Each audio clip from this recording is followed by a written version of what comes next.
চট্টগ্রামের বায়েজিদ বোস্তামী থানা এলাকায় ভয়ঙ্কর হুমকির অডিও ভাইরাল হয়েছে। 50,000 পুলিশ থাকলেও ঘরে গিয়ে মেরে ফেলবো তোর ভাইকে, যেমন 10,000 মানুষের সামনে গুলি করেছি। হুমকির শিকার আজিজ উদ্দিনের দাবি, হুমকি দেওয়া ব্যক্তি চট্টগ্রামের সন্ত্রাসী মোবারক হোসেন ওরফে ইমন।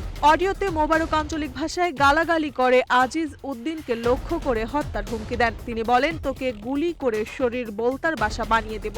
আজিজের ভাই সরোয়ার হোসেন ওরফে বাবলা গত বছর চট্টগ্রামে নির্বাচনী সহিংসতায় গুলিতে নিহত হন। এরপর থেকেই তাকে নিয়মিত হুমকি দিয়ে আসছে মোবারক ও তার বাহিনী। পুলিশ জানিয়েছে মোবারক পলাতক, তার বিরুদ্ধে 7টি মামলা চলছে। মোবারক সাজ্জাদ হোসেন ওরফে ছোট সাজ্জাদের ডান হাত হিসেবে পরিচিত এবং চট্টগ্রামের বিভিন্ন খুন, অস্ত্র ও চাঁদাবাজির মামলায় নাম জড়িত।